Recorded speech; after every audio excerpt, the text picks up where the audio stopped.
एक दो बार मैंने वहां से निकल भागने की भी सोची, लेकिन बर्फबारी और रास्तों की दुश्वारी का ख्याल करके अमली कदम नहीं उठाया। एक रोज दोपहर के वक्त एक अधेड़ उम्र औरत कहीं दूर से सफर करती हुई मुझसे मिलने पहुंची।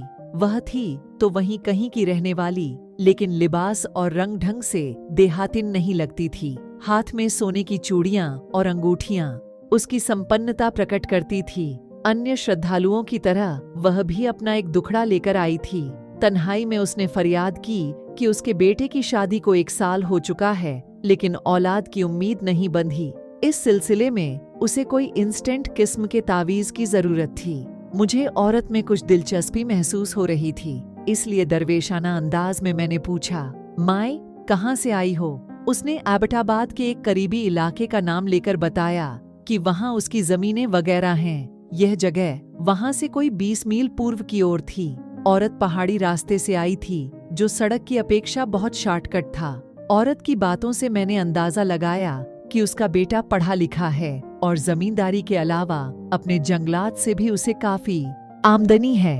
औरत ने बताया कि वह अपनी बहू को भी साथ लाई है और अगर मेरी इजाजत हो तो वह उसे अंदर बुला ले। मैंने इजाजत दे दी तो एक लंबे कद की लड़की क्रीम कलर चादर में लिपटी, ठिठकती झिझकती अंदर आ गई। उसने आधा घूंघट निकाल रखा था और उसकी खूबसूरत पलकें झुकी हुई थीं। मैं कुछ देर उसे देखता रहा। मैं इंतजार में था कि शायद वह अपनी पलकें उठाए और मैं उसकी हसीन आंखों में झांक सकूं, लेकिन वह उसी तरह बैठी रही। मैं औरतों के साथ एक चिक की ओट से बात करता था। उस चिक में से मुझे तो सब कुछ नजर आता था, लेकिन औरतें गौर से देखने पर भी मेरी शक्ल से आगाह नहीं हो सकती थीं। मैं उस लड़की को अच्छी तरह जानता था। वह कौन थी, यह मैं आपको आगे चलकर बताऊंगा। मैंने मुंह से कुछ बुदबुदाकर उस पर फूंका और उसे बाहर भेज दिया। तब मैं कुछ देर घुटनों में सिर दिए बैठा रहा।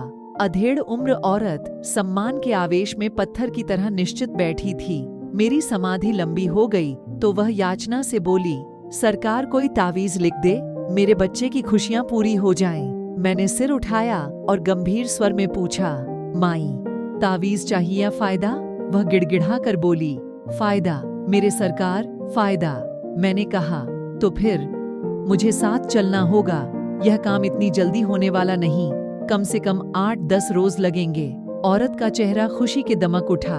वह कांपती आवाज में बोली, मेरी इतनी खुशकिस्मती कि आप मेरे साथ चलें। मैंने तो सोचा भी नहीं था। मुझे और क्या चाहिए? सरकार, हुक्म दीजिए कि कब चलना है। मैंने कहा, जब फैसला हो गया तो फिर अभी चलेंगे। फकीरों की कोई तैयारी नहीं होती। मैंने कंचल उठाया, झोला झाड़कर कंधों से लटकाया और लठ रूपी सौंटा थामकर तैयार हो गया। कुछ ही देर बाद मैं अधेड़ उम्र औरत, उसकी बहू और मुलाजिम के साथ खच्चर पर सवार पूरब की तरफ सफर कर रहा था। बस्ती क्षण प्रति क्षण पीछे छूटती जा रही थी और मैं सोच रहा था कि अलौकिक हाथ किस तरफ हमें अनदेखे रास्तों की तरह ढकेलता रहता है। सर्दी अपने जोबन पर था। हल्की हल्को बर्फबारी हो रही थी। वह एबटाबाद के करीब मुश्कपुरी पहाड़ का दामनी इलाका था। आरामदेह कमरे में आतशदान दहक रहा था और मैं बड़ी शान से घुटनों पर कामदार कश्मीरी शाल डाले सोफे पर बैठा था। मेरे जख्मी हाथ अब करीबन ठीक हो चुके थे। मेरे सामने जो शख्स था उसका नाम रस्मत खां था। वह मुझे यहाँ लाने वाली औरत का बेटा था। उम्र 24-25 साल, सुर्ख व सफेद रंगत, तीखे नक्श और मजबूत जिस्म।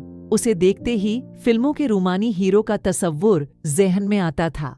न जाने क्यों उसे देखते ही मुझे यकीन हो चला कि वह मेरी ही तरह कोई आशिके दिलफिगार है।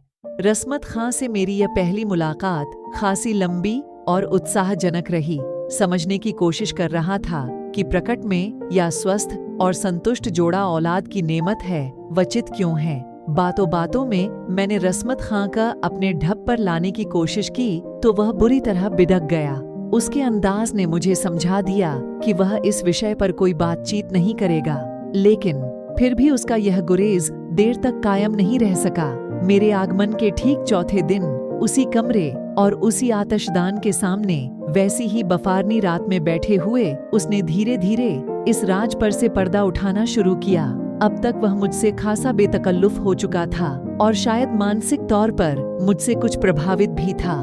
उसने कहा, पीर साहब, जो बात मैं आपको बताने जा रहा हूँ वह अब तक किसी को नहीं बताई, यहाँ तक कि मेरे निकटतम दोस्तों को भी मालूम नहीं। यह आपकी बात का जादू है कि मैं जुबान खोलने पर मजबूर हो गया हूँ। पीर साहब, मैं एक नजरियाती आदमी हूँ, रस्मों रिवाज और समाज की लगाई हुई पाबंदियों पर यकीन नहीं रखता।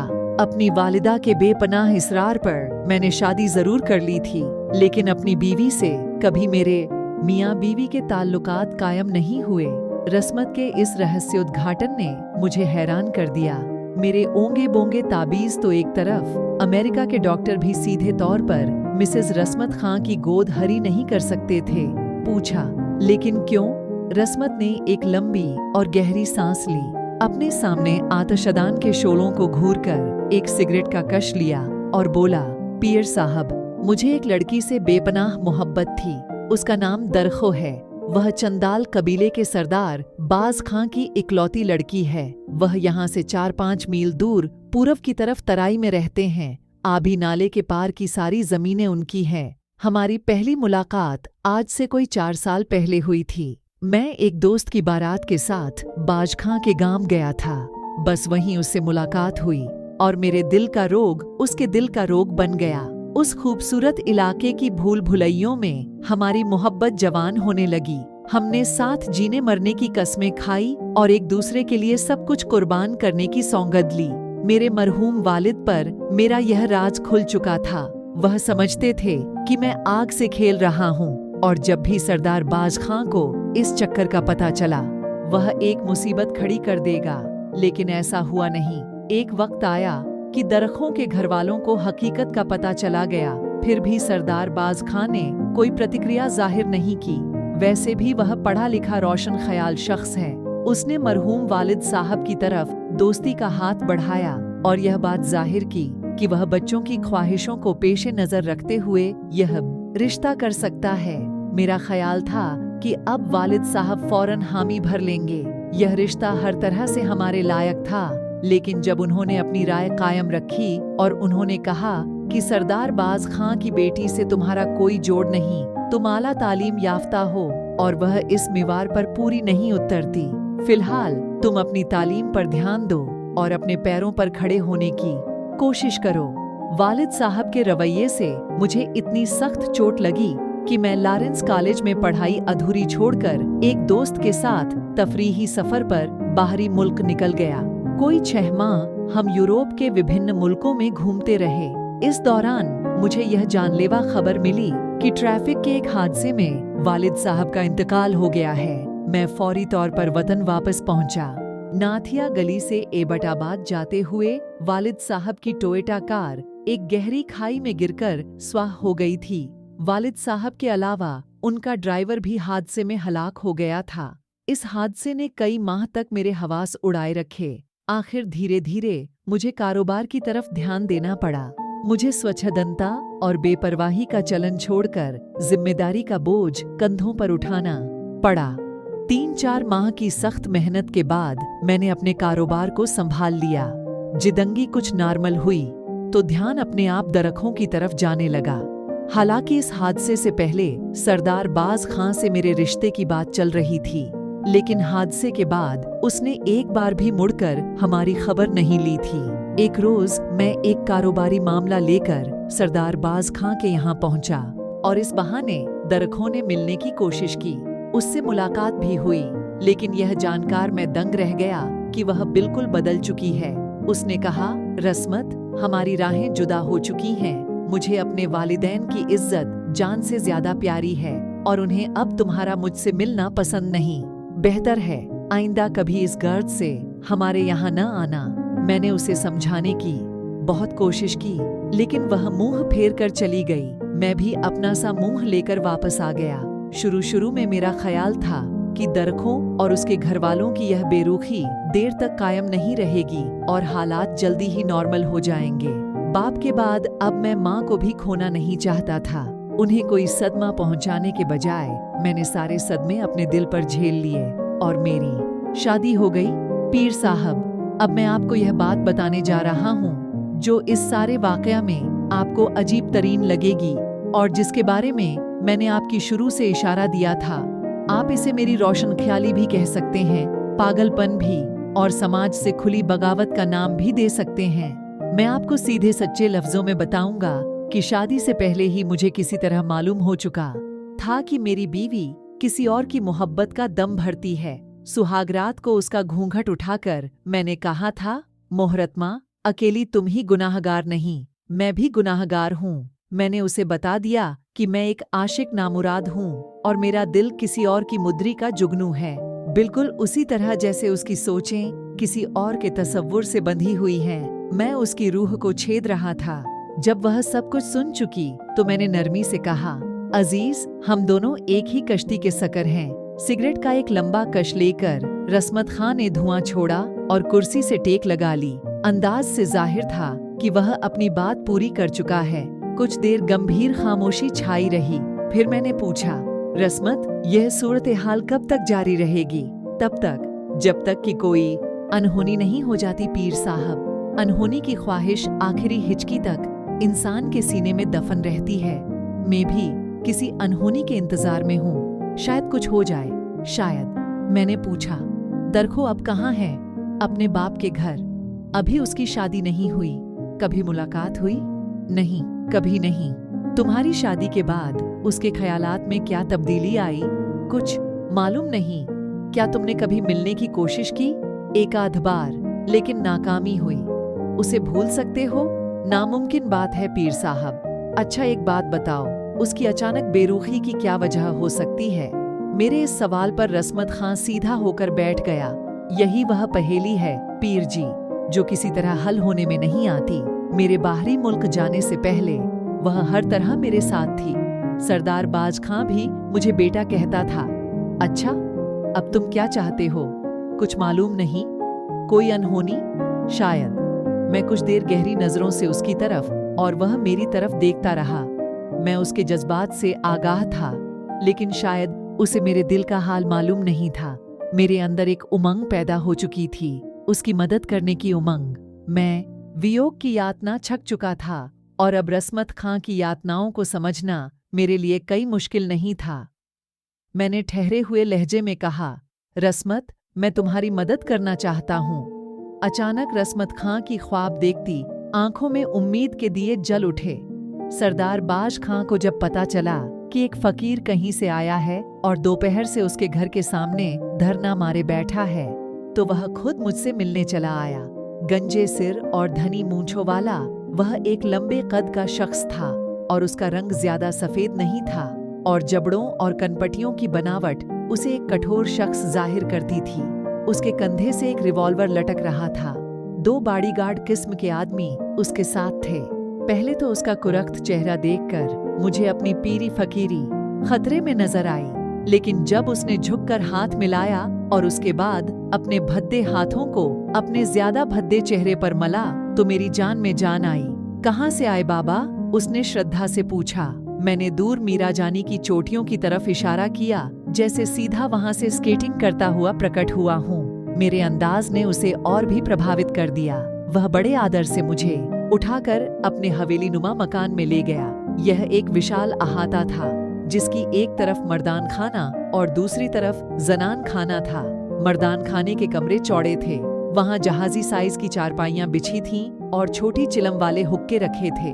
चंद ही रोज में बाज खां की हवेली के अंदर और बाहर मेरी फकीरी का खूब सिक्का जम गया। बस्ती में 1-2 व्यक्ति पहले से मेरे जानने वाले निकल आए। उन्होंने श्रद्धा के आवेश में मेरी ऐसी ऐसी करामात बयान की कि मैं खुद सुनकर हैरान रह गया।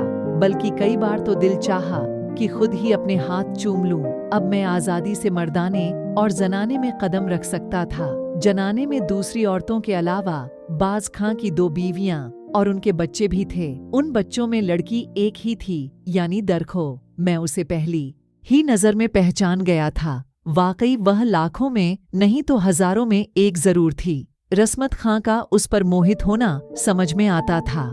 मैंने ओढ़नी की ओट से उसके चेहरे का सिर्फ एक हिस्सा देखा, लेकिन चांद चांद ही कहलाता है। औरतें बेतकल्लुफी से मेरे पास बैठ जाती थीं और अपने बच्चों के मसलों के हल पूछती थीं। एक रोज जब जनान खाने के दालान में दरखों अकेली मेरे पास बैठी थी।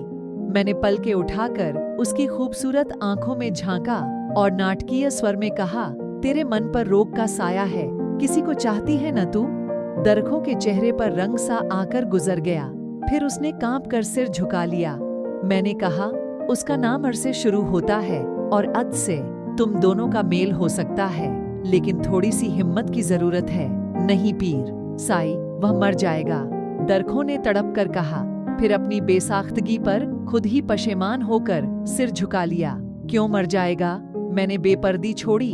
उनके नाम का आखिरी हरूफत है और तेरे नाम का आखिरी हरूफ ओ है। यह हो ही नहीं सकता।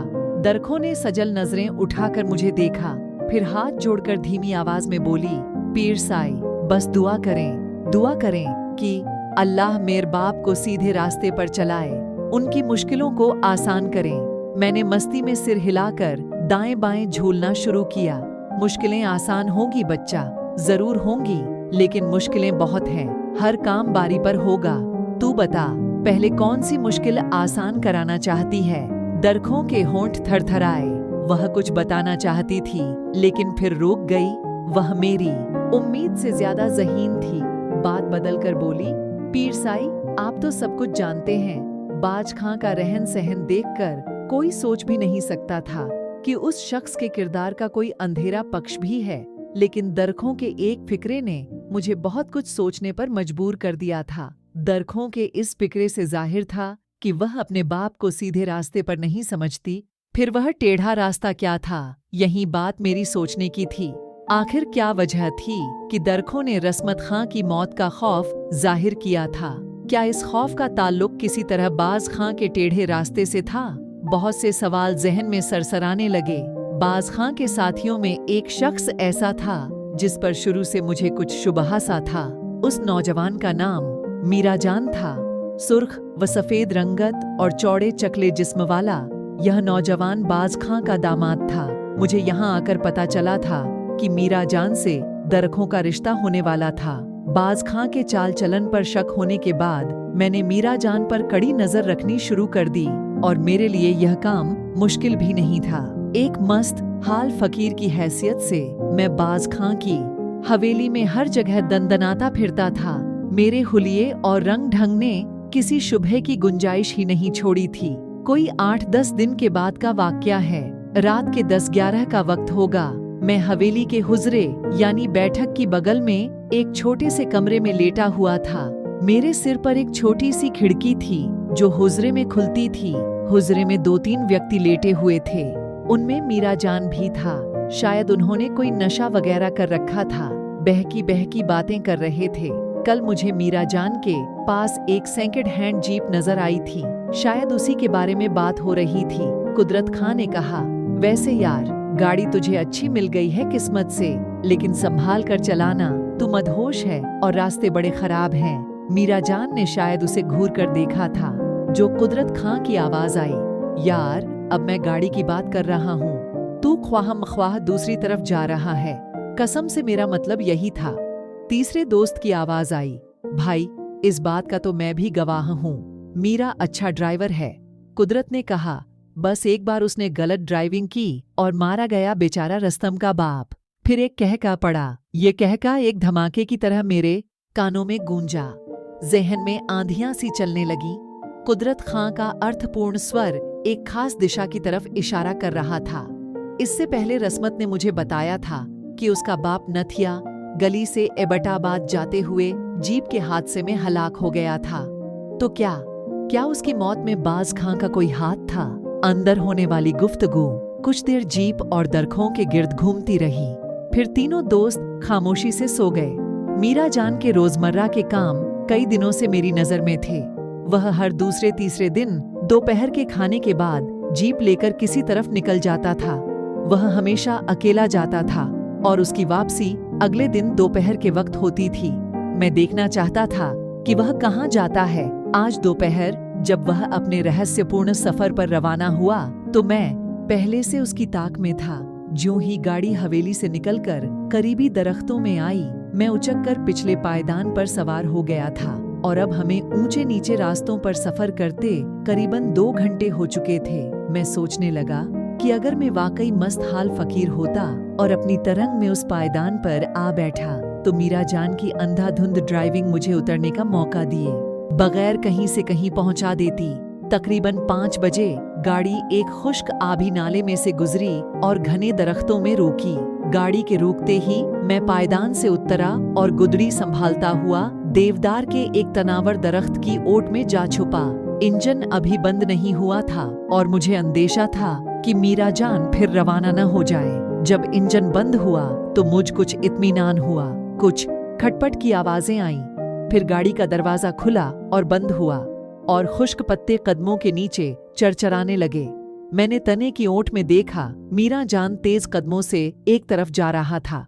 जब फासला मुनासिब हद तक बढ़ गया तो मैं भी ओट से निकला और परछाई की तरह उसके पीछे रवाना हो गया। ठिठुरे हुए खामोश जंगल में शाम किसी अंधेरी धुंध की तरह बेआवाज उतर रही थी। मैं यथासंभव सावधानी से मीरा जान का पीछा करता रहा। अंधेरा गहरा होने के साथ मीर जान ने एक टार्च रोशन कर ली थी। यह रोशनी मेरी मददगार साबित हो रही थी। कोई 2 मील चलने के बाद आखिर कहीं दूर से कुछ मध्यम आवाजें आने लगीं। फिर एक जगह अंधेरे में कटी हुई लकड़ी के अंबार नजर आए। अब मेरे लिए समझना मुश्किल नहीं था कि यहाँ लाखों रुपए मूल्य की चोरी की गई लकड़ी को रखा गया था। मैं सावधान कदमों से कुछ आगे गया और मेरी हैरानी दुगुनी हो गई और यह पूरी खाली जगह लकड़ी के शहतीरों से भरी हुई थी। दरअसल यह जगह इन लकड़ी चोरों के लिए बहुत बड़े गोदाम का काम दे रही थी। मैं इन दृश्यों में इतना मग्न था कि अचानक मेरे कंधे पर एक हाथ आया तो मैं बुरी तरह चौंक गया। मुड़कर देखा तो एक लंबे कद का व्यक्ति दस्तीयारा कंधे से टिकाए सामने खड़ा था। कौन हो तुम? उसने खतरनाक लहजे में पूछ। फकीर, मेरे मुंह से निकला। उस वक्त मेरी निगाह चंद गज दूर आरा मशीनों की तरफ उठ गई। मीरा जान चंद आदमियों के साथ तेज तेज कदम उठाता हुआ इसी तरफ आ रहा था। उसने मुझे नहीं देखा, लेकिन यह बात यकीनी थी कि जल्दी ही उसकी नजर मेरे चेहरे पर पड़ने वाली है। मैं जानता था मैं खतरनाक मुकाम पर खड़ा हूँ और यहाँ मेरी मौजूदगी मेरी मौत का द्योतक साबित हो सकती है। मैंने फौरन फैसला किया, अपनी जगह से हरकत की और एक पत्थर पर से छलांग लगाकर भाग निकला। मेरे पीछे लंबे कद के व्यक्ति की तेज आवाज सुनाई दी, पकड़ो पकड़ो। अकस्मात जैसे खामोश जंगल जाग उठा। बुलंदी पर भागते दौड़ते कदमों की आवाजें आईं। मैंने अपनी गुदड़ी किसी बड़ मफलर की तरह गले में लपेट ली और अंधेरे में एक तरफ दौड़ता चला गया। मेरे हाथों के कड़े और गले की मालाएं झनझनाकर एक भयपूर्ण संगीत पैदा कर रहे थे। पीछे से बुलंद होता हुआ शोर उस संगीत को और भी दहशतनाक बना रहा था। मेरे पीछे आने वाले इस इलाके की भूल भुलैयों से अच्छी तरह वाकिफ थे, इसलिए हमारा दरमियानी फासला तेजी से कम हो रहा था। हिम्मत करके मैंने पीछे देखा। कई टांचें आंखों की तरह चमक रही थीं। चीख पुकार की आवाजें भी साफ सुनाई दे रही थीं। वे लोग फैलकर बढ़ रहे थे। पीछा करने वालों के साथ मेरी आंख मिचैली रात कोई 11 बजे तक जारी रही।